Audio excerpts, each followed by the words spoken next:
이스라엘 백성이 가나안 땅에 들어가게 되고 또 땅을 정복하고 그것을 지파들에게 분배하게 됩니다.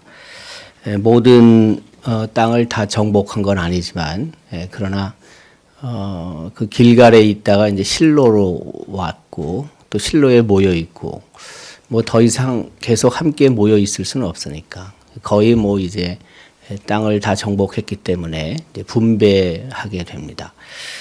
그래서 그 가나안 땅에 들어온 그 지파들 9개와 2분의 1 지파 그리고 요단 동편의 2와 2분의 1 지파 그 2와 2분의 1 지파는 뭐 이미 땅을 분배받았고 또 이쪽 요단 서편 가나안 땅에 들어온 9와 2분의 1 지파에게 땅을 이제 배분하게 되죠. 그리고 그것을 마친 후에 우리가 계속 지금 읽고 있지만 이제 레위 지파에게 땅을 분배하게 됩니다. 그 레위는 우리가 알고 있듯이 그 야곱의 셋째 아들이죠. 그 레아 사이에서 먼저 이제 4명의 아들이 태어나지 않습니까?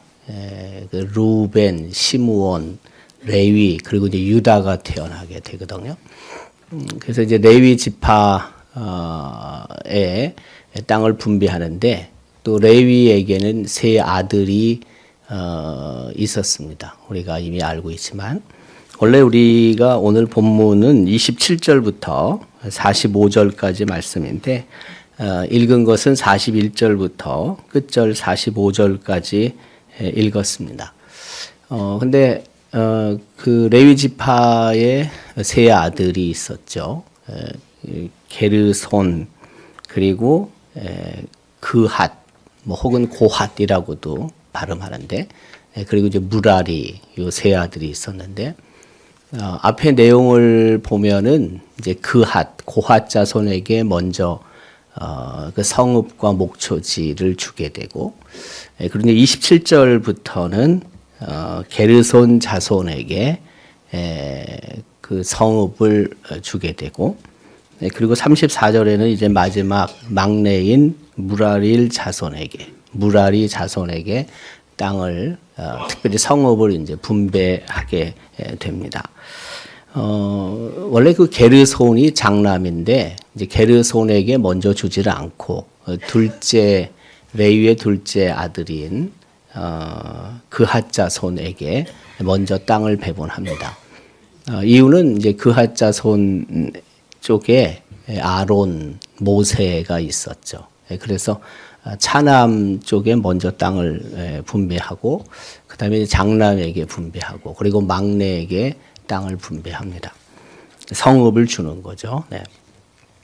근데 오늘 41절 기록에는 이렇게 말씀하고 있습니다. 레위 사람들이 이스라엘 자손의 기업 중에서 받은 성읍은 모두 48성읍이고 또 그 목초지다라고 기록하고 있습니다. 42절은요. 그 성읍의 주위에 목초지가 있었고 모든 성읍이 다 그러했다고 기록하고 있습니다. 그러니까 레위 후손들에게 그 성읍을 줬는데 그 성읍이 요단 동편, 요단 서편 합쳐서 48개였고 그리고 그들이 받은 성읍 주변에는 다 목초지가 있었다는 것입니다. 그 목초지가 있다는 것은 물이 있다는 거잖아요. 우리가 잘 알고 있듯이 아브라함과 조카 롯 사이에 그 목초지와 물 때문에 이제 서로 갈라서게 되잖아요. 가나안 땅에서 물이 있다는 것, 초지라는 것은 굉장히 중요한 땅입니다. 그렇게 함부로 그 땅을 얻는 것도 힘들고 내주는 것도 원래 어려운 거죠. 그 땅 자체가 그렇게 물이 많은 땅도 아니고 또 풀이 그렇게 많이 있는 곳이 곳곳에 있는 건 아니니까. 근데 어쨌든 참 대단하다 하는 생각이 드는 게 12지파가 요단 동편이든 서편이든 있는 레위 지파를 제외한 12지파가 그 레위 후손들에게 아주 중요한 땅, 정말 꼭 갖고 싶은 땅, 그 성읍과 목초지를 레위 후손들에게 줬다는 것입니다.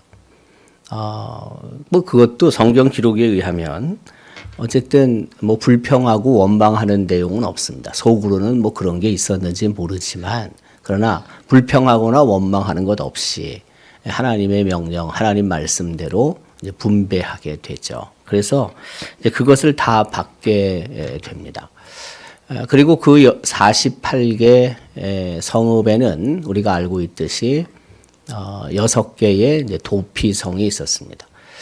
요단 서편의 3개, 요단 동편의 3개 합쳐서 6개가 있었고요. 특별히 그 레위 지파의 3 아들 후손들 앞서 언급한 것처럼 게르손, 고핫, 무라리 요 3 자손들에게 각 2개씩 그 도피성이 배분이 됩니다. 먼저 그 고핫, 그핫 자손에게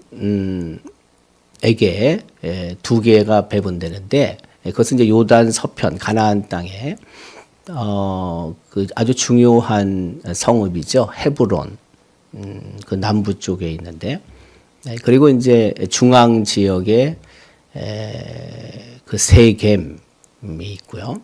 그 헤브론은 유다 지파가 갖고 있었던 땅을 준 겁니다. 그리고 세겜은 에브라임 지파에게 배분된 땅에서 고핫 자손이 받게 된 겁니다. 그리고 이제 게르손 자손은 요단 동편 하나, 요단 서편 하나에 받게 됩니다. 그게 맨 위에 납달리 지파가 받았던 그 성읍 중에서 그 게르손 자손에게 주게 되죠. 그게 게데스라는 곳이고요. 그 다음에 이제 게데스에서 동쪽으로 므낫세 2분의 1 지파가 받은 땅, 우리가 흔히 아는 골란 고원이라는 곳, 바산 골란이라는 곳 제일 위에 있죠. 요단 동편에 거기에 하나를 받게 되고요. 2개가 되고요. 그 다음에 마지막 무라리 지파는 요단 동편 아래쪽에 그 도피성을 받게 되죠. 성읍을 받게 되죠. 2개인데 맨 밑에는 요단 동편 맨 밑에는 루벤 지파가 있고 그 위에 갓 지파가 있고 그 맨 위에 므낫세 2분의 1 지파가 있거든요. 그래서 맨 밑에 아래쪽에 루벤 지파에게서는 베셀이라는 성읍을 받게 되고, 그리고 그 위에 갓 지파에게는 길르앗 라못이라는 곳에 이제 도피성을 받게 돼요. 그래서 이제 모든 게 다 끝난 것입니다. 그런데 45절 기록에 의하면 이렇게 하나님께서 말씀하시죠. 여호와께서 이스라엘 족속에게 말씀하신 선한 말씀이 하나도 남음이 없이 다 응했다라고 기록하고 있습니다.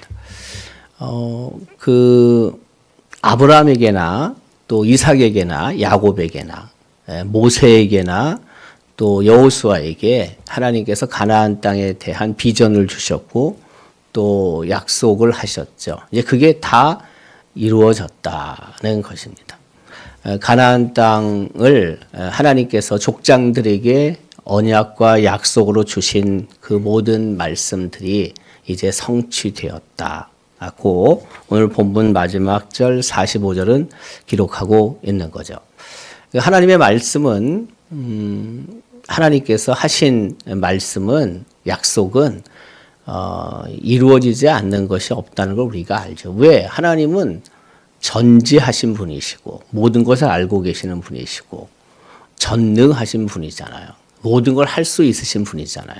그러니까 미리 앞서 보시는 분이거든요. 전지라는 것은 지금 벌어지고 있는 일 혹은 과거의 일뿐만이 아니라 벌어질 내일의 일, 이걸 다 알고 계시기 때문에 하나님이 하시는 말씀은 당연히 이루어질 수밖에 없어요. 왜? 알고 계시는 상태에서 말씀을 하시는 거거든요. 2번째는 하나님은 모든 것을 할 수 있으신 분이시잖아요. 그러니까 당신이 하신 말씀은 반드시 이루어지게 되는 거죠. 우리가 지금 성탄의 절기를 맞고 있습니다. 성탄의 절기를 맞고 있는데 그 예수님께서 이 세상에 오시기 전에 구약 성경에는 예수님의 탄생에 관해서 이미 선지자들을 통해 말씀을 하시죠. 그 예수님의 탄생에 관한 여러 말씀들 가운데 예수님이 그 처녀의 몸에서 탄생하실 것이다. 동정녀에게서 예수님이 태어나실 것이다. 그 이미 이사야 7장 14절에서 예수님에 관해 하나님이 하신 말씀이죠. 보라 처녀가 잉태하여 아들을 낳을 것이다. 그럼 그대로 이루어지는 거죠. 그 예수님 탄생 장소에 대해서도 우리가 잘 알고 있지만 베들레헴을 이미 미가 5장 2절에서 선지자를 통해 말씀을 하시죠. 베들레헴 에브라다야 너는 유다 족속 중에 작을지라도 이스라엘을 다스릴 자가 네게서 네게로 나올 것이라. 그의 근본은 상고에 영원에 있느니라. 이미 말씀하신 거죠. 예수님이 다윗의 자손이다. 다윗의 자손으로 이 세상에 태어나실 것이다. 라는 것도 이미 성경에서 선지자를 통해 하나님이 말씀하시죠. 이사야 11장 10절은 기록합니다. 그 날에 이새의 뿌리에서 한 싹이 나서 만민의 기치로 설 것이요. 이 기치라는 것은 깃발이라고 번역해도 틀리지 않습니다. 열방이 그에게로 돌아오리니 그가 거한 곳이 영화로우리라. 이새는 다윗의 아버지죠. 네. 그래서 이새의 뿌리에서 예수 그리스도가 탄생할 것이다 라는 것을 말씀하고 있습니다. 마태복음 기록에 의하면 이새로부터 쭉 14대가 3번에 걸쳐 이제 끝나게 되고 예수님이 탄생하게 되시는 거죠. 그러니까 오늘 본문 기록 45절의 말씀에 따라서 하나님께서 어쨌든 뭐 선지자를 통해서 말씀하시든 혹은 누군가를 통해서 말씀하시든 그 말씀은 반드시 이루어진다는 것을 오늘 본문도 우리에게 알게 하는 겁니다. 그러니까 우리가 이 하나님의 말씀, 이 성경을 그러니까 자주 읽어야 됩니다. 알아야 됩니다. 그래야지 내게 하나님이 하신 약속도 내가 아는 거죠. 내가 이것과 담 싸고 살면은 도대체 내게 하나님이 뭘 약속하셨는지 뭘 알겠습니까? 네. 요즘 참 성경을 우리가 잘 읽는 분들은 계속 읽지만 읽지 않는 사람들은 계속 읽지 않습니다. 제가 생각할 때 성경 공부도 참 많이 안 합니다. 네. 그러니까 잘 모르는 겁니다. 한마디로 얘기하면. 그저 우리가 그냥 알고 있는 것들이 많아요. 설교를 통해서 좀 듣기도 하고, 혹은 간헐적으로, 그 말씀, 공부하는 일에 간헐적으로 참여하기도 하고, 이렇게 해서 그냥 아는 것 같긴 한데, 실제 이렇게 깊이 들어가 보면은 잘 몰라요. 이전에 성경 공부 열심히 했던 분들은 기초가 탄탄해요. 제가 봤을 때 그래도.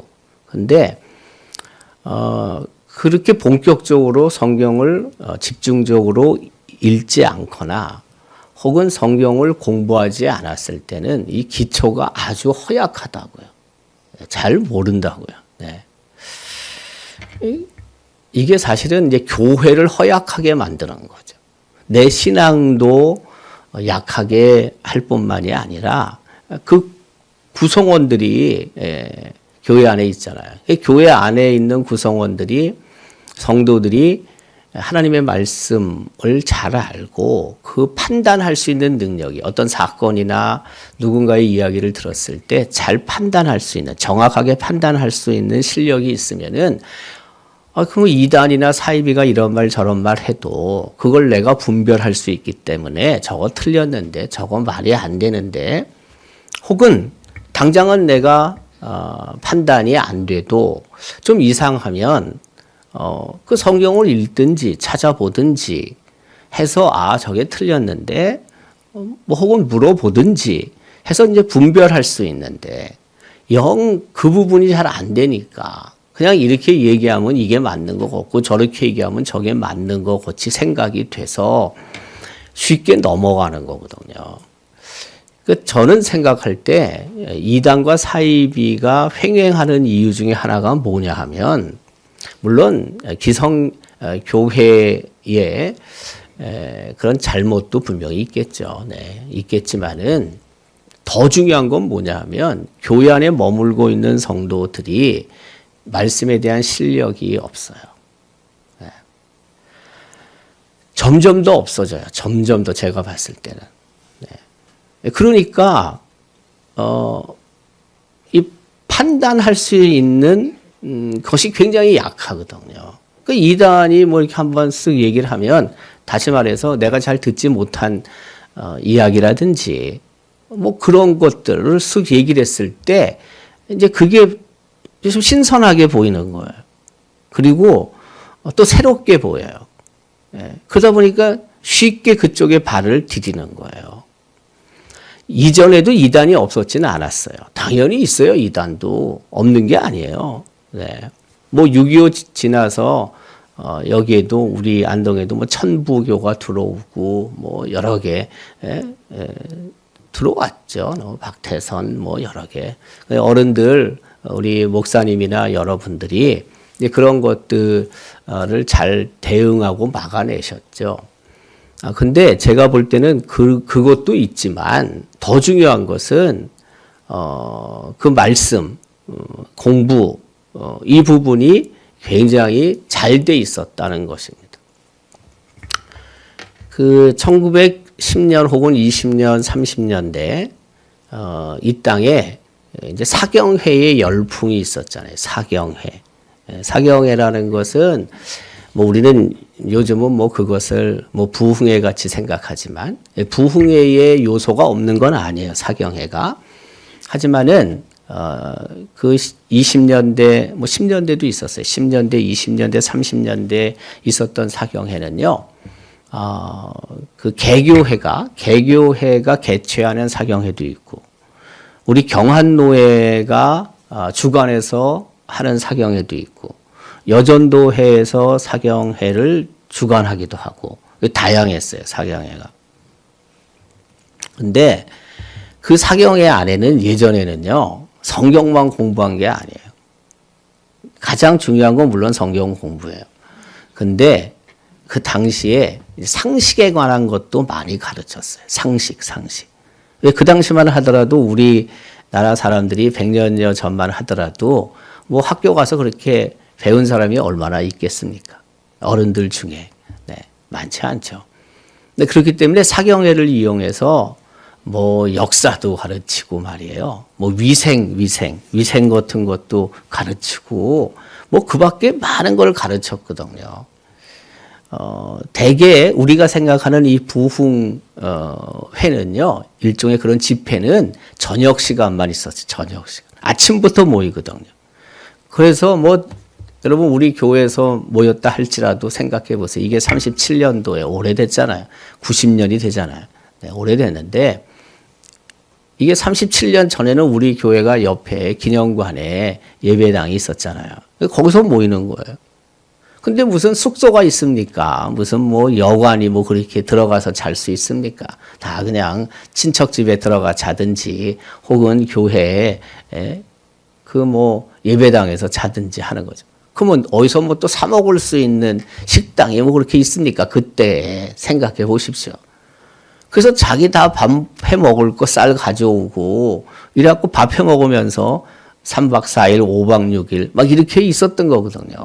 그 아침에 주로 성경 공부하고 오후 시간에 아까 얘기했던 상식적인 그런 것들을 배우게 되고 그리고 저녁 시간에 이제 외부 강사가 와서 그 집중적으로 이 부흥회 성격의 집회가 열렸던 거죠.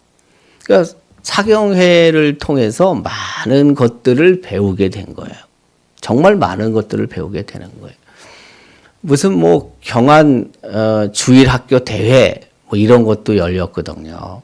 이것도 뭐냐면 특별히 교사들 교사들이 실력이 있어야 된다.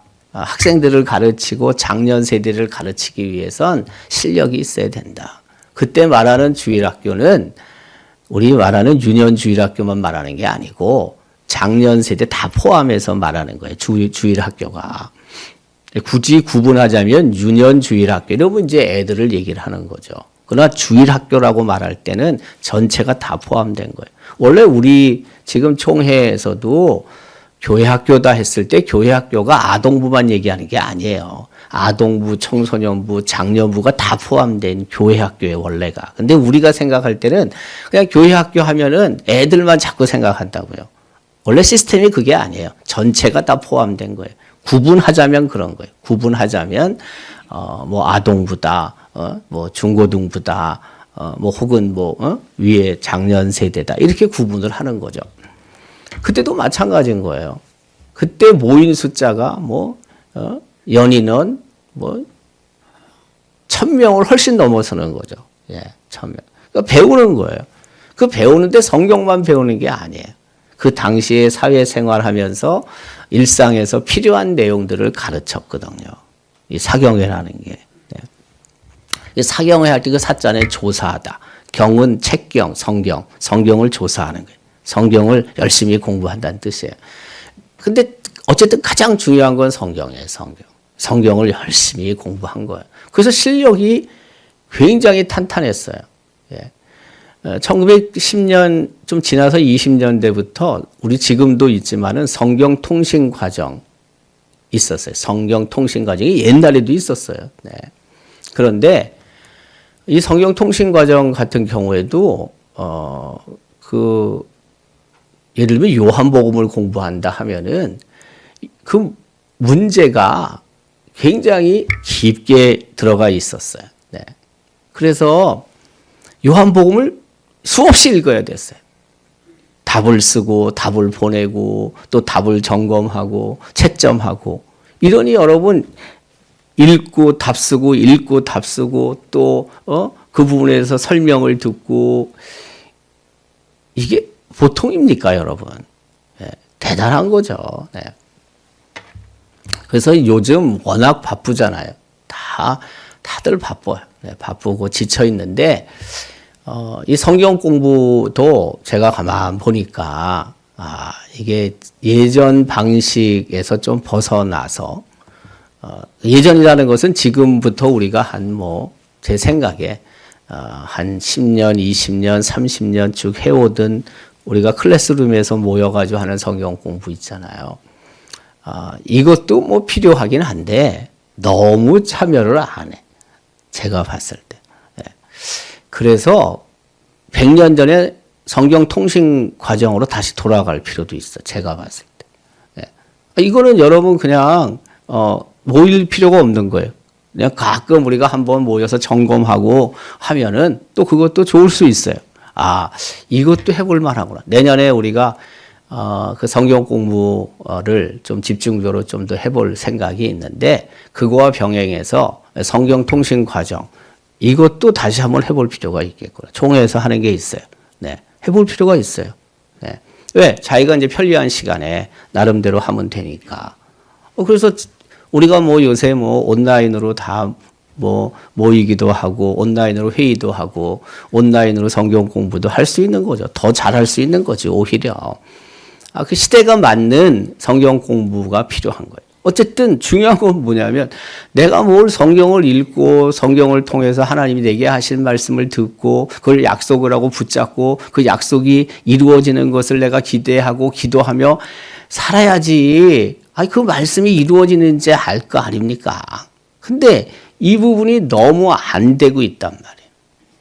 예. 하는 사람은 성경을 100번도 읽고 50독도 하지만 안 읽는 사람은 지난번 얘기했잖아요. 남성은 마태복음을 가장 많이 읽는다고. 네. 마태복음, 창세기. 왜? 이제 성경 한번 내가 읽어야지. 그 마음은 가상하죠. 근데 언제나 읽다가 마태복음 읽고 누가복음 가다가 끝나니까 맨날 마태복음이 제일 좋다고 하는 소리 아닙니까? 네.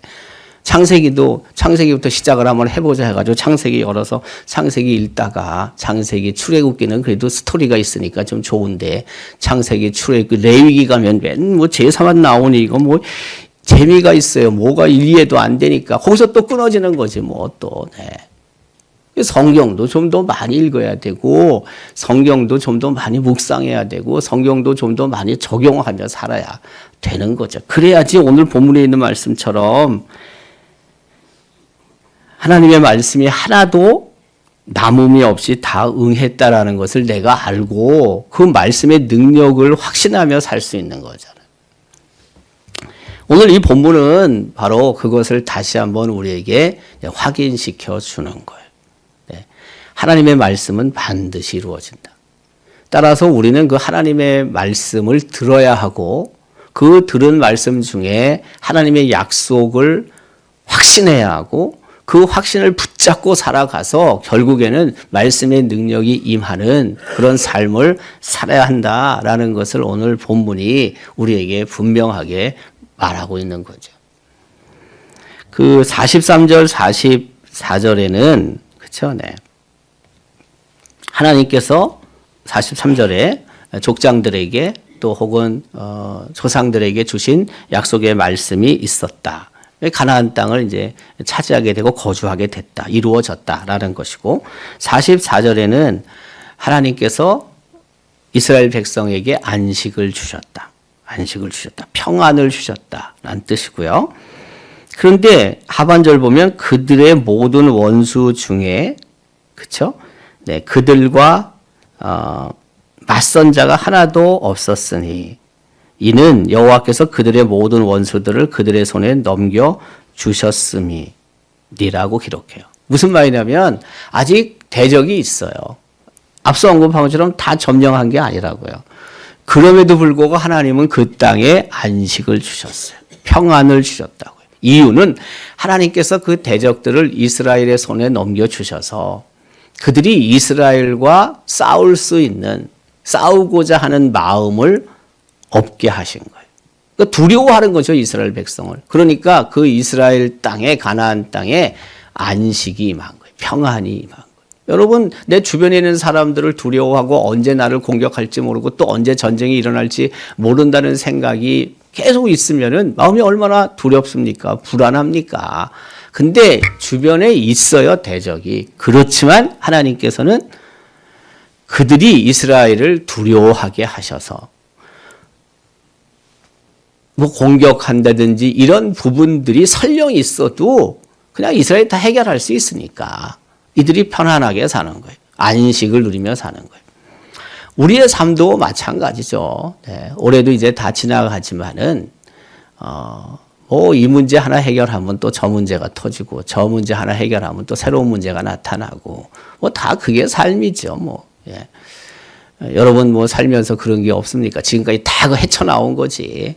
예. 뭐 70년을 혹은 80년을 혹은 40년을 호흡하며 살아오면서 다 그거 겪은 겁니다.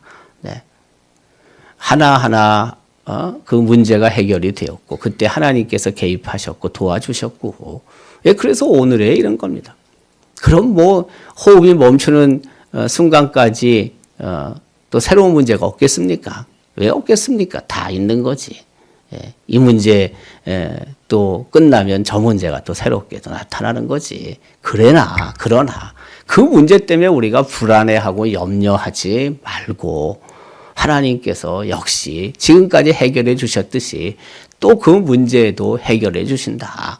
문제가 앞에 있지만 그러나 하나님이 주시는 평안과 안식 속에 우리가 살아야 한다. 그것을 이 본문은 또 우리에게 말씀하고 있는 겁니다.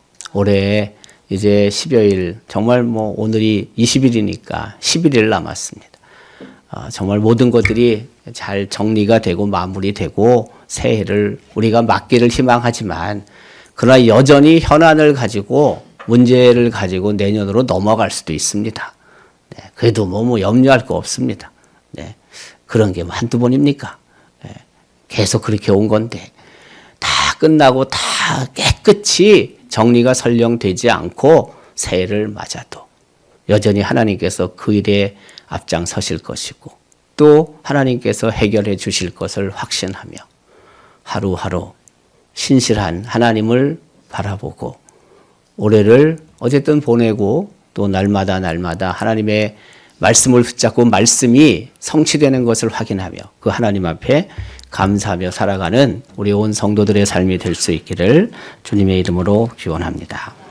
이 시간